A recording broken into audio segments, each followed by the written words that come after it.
దక్షిణ కైలాసంగా వాయులింగ క్షేత్రంగా విరాజిల్లుతున్న శ్రీకాళహస్తిలో వైభవంగా మహాశివరాత్రి వేడుకలు జరుగుతున్నాయి. ఆలయ పరిసరాల్లో ఓంకారనాదం మార్మోగుతోంది. మహాశివరాత్రి పర్వదినాన ఉదయం 3 గంటలకు గోపూజ కార్యక్రమం దేవస్థానం అర్చకులు వైభవంగా నిర్వహించారు.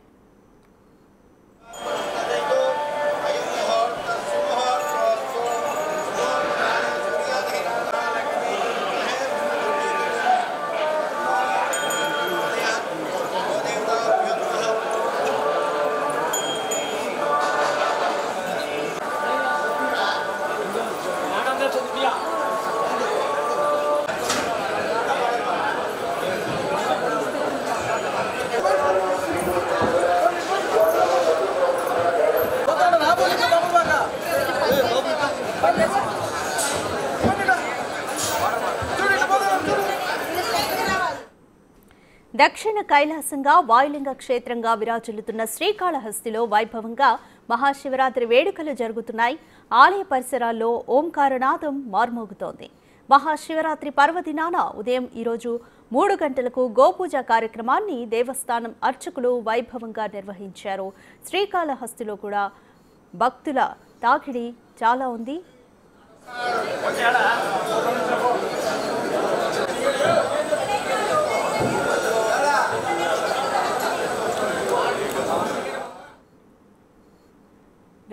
శ్రీకాళహస్తిలో మహాశివరాత్రి వేడుకలు ఏ విధంగా జరుగుతున్నాయో మా ప్రతినిధి దామోదర్ మరిన్ని వివరాలు అందిస్తారు. దామోదర్, శ్రీకాళహస్తిలో ఈరోజు ఉదయాన్నే 3 గంటలకు గోపూజ నిర్వహించారు అర్చకులు. శివరాత్రి నాడు గోపూజ నిర్వహించడం వెనుక ప్రత్యేకత ఏంటి?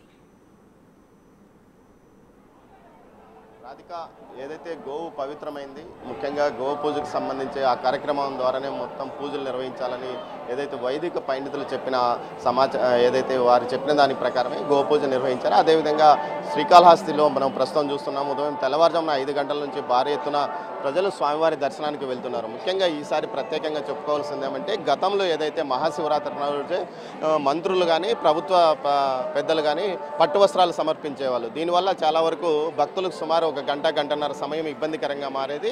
అయితే ఈసారి దాన్ని ముందుగానే గ్రహించిన ప్రభుత్వ పెద్దలు ఏదైతే ముందు రోజే ఏదైతే పట్టు వస్త్రాలు సమర్పించే కార్యక్రమాన్ని నిన్న దేవాదాయ శాఖ మంత్రి ఆనం రామనారాయణ రెడ్డి నిర్వహించారు. దీంతో పాటు ఏదైతే ఉదయం తెల్లవారుజామున 5 గంటల నుంచి సర్వదర్శనానికి అనుమతిస్తున్నారు. చూడొచ్చు, మనం పెద్ద ఎత్తున భక్తులు స్వామివారి దర్శనానికి వెళ్తున్నారు.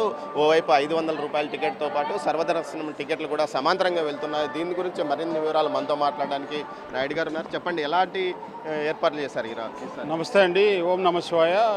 ఈసారి ప్రత్యేకంగా భక్తులకి ఎక్కడ కూడా ఇబ్బంది కలగకుండా స్థానిక శాసనసభ్యులైనటువంటి బొజ్జల సుధీర్ రెడ్డి గారు దాదాపు ఒక 10-15 సార్లు దీని మీద రివ్యూ పెట్టి గతంలో జరిగినటువంటి ఇబ్బందుల దృష్ట్యా ఎక్కడ కూడా ఇబ్బందులు తలెత్తకుండా దర్శనానికి కంచుగడప నుంచి కంచుగడపలో ఎంటర్ అయిన తర్వాత 15 నిమిషాల్లో అటు వీఐపీ లైన్ కావచ్చు, సామాన్య భక్తి కావచ్చు, ఫ్రీ దర్శనం కావచ్చు, ఎవరైనా కానీ 15 నిమిషాలు ఇక్కడి నుంచి అంత ఒకే అనుసంధానం వెళ్ళి 15-20 నిమిషాల్లో బయట వచ్చే విధంగా మన ఎమ్మెల్యే గారు, ఈఓ గారు అందరూ కూడా ఏర్పాటు చేయడం జరిగింది.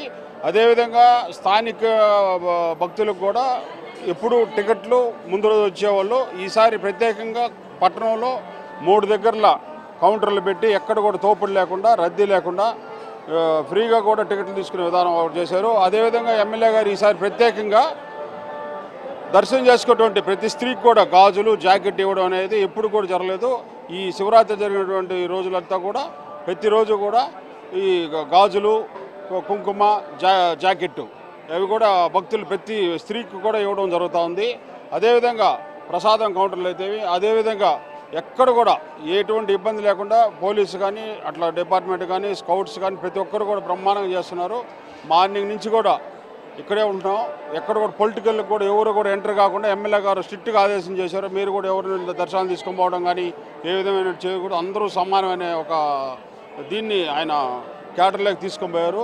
కాబట్టి అందరూ కూడా ఈ మహాశివరాత్రి భక్తులంతా కూడా ప్రశాంతంగా దర్శనం చేసుకోగలని ఆశిస్తూ సెలవు తీసుకున్నారు. ఏదైతే ముఖ్యంగా స్వామివారి దర్శనానికి స్థానికులకు మంచి ప్రయారిటీ ఇస్తున్నారు. ముఖ్యంగా 500 రూపాయల ప్రత్యేక ప్రవేశ టికెట్ను వారికి 200 రూపాయలకే కౌంటర్ల ద్వారా గత 2 రోజులుగా అందజేశారు. దీంతో పాటు ఏదైతే సామాన్య భక్తులు కానీ మిగతా భక్తులు తేడా లేకుండా అందరికీ తొందరగా దర్శనం అయ్యే విధంగా ఏర్పాట్లు తీసుకున్నారు. ముఖ్యంగా కంచుగడప నుంచి అందరూ ఒకే విధంగా వెళ్లే విధంగా కూడా చర్యలు తీసుకున్నామని చెప్తున్నారు. మరోవైపు అదనంగా ఈసారి లడ్డూ ప్రసాదాన్ని ఎక్కువ సంఖ్యలో నిల్వ ఉంచాము. భక్తులు సుమారు 1,00,000 మంది పైగా స్వామివారిని దర్శించుకునే అవకాశం ఉంది. ముఖ్యంగా ఏదైతే భూకైలాసగా భావించే వాయులింగేశ్వరుడు వెలిసిన ఈ క్షేత్రంలో ముఖ్యంగా స్వామివారు ఏ గ్రహణ సమయంతో కానీ ఇతర సమయంలో కానీ పూర్తి స్థాయిలో అటు ఆలయం తెరిచే ఉంటుంది. ఈ నేపథ్యంలోనే ఆలయానికి సంబంధించి నిర్వహణ చేస్తున్నారు. మేడం, ఎలా ఉంది ఈ ఏర్పాటు? ఈసారి చాలా అంగరంగ వైభవంగా ఉంది. ప్రజలందరూ కూడా చాలా మెచ్చుకుంటున్నారు. దాంతోపాటు క్యూ లైన్లు శీఘ్రంగా ఒక అరగంట లోపలనే వాళ్ళు దర్శనం చేసుకొని బయటకు వచ్చే విధంగా క్యూ లైన్ల ఏర్పాటు కూడా జరిగింది. ఈ యొక్క సౌందర్యంతో పాటు దేవుణ్ణి కూడా వీక్షించుకోవడానికి అతి తక్కువ టైంలో తీసుకోవడం అందరికీ చాలా సంతోషదాయకంగా. ముఖ్యంగా ఏదైతే స్వామీజీలు కూడా పెద్ద సంఖ్యలో ఇటు సన్యాసులు స్వామివారి దర్శనానికి వస్తున్నారు. ఈ స్వామి ఎక్కడి నుంచి? ధర్మపురం ఆధీనం, మైలాడుగురై.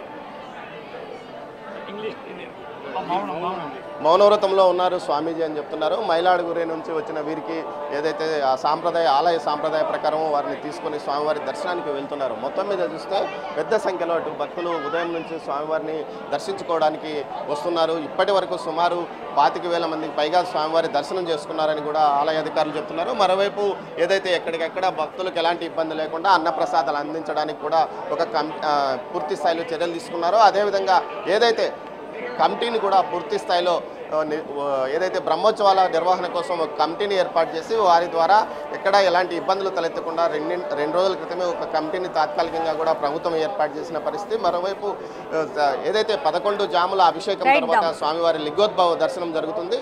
లింగోద్భవ దర్శనానికి కూడా ప్రత్యేకంగా ఏర్పాట్లు చేస్తున్నామని చెప్తున్నారు రాధిక. Thank you Damodar.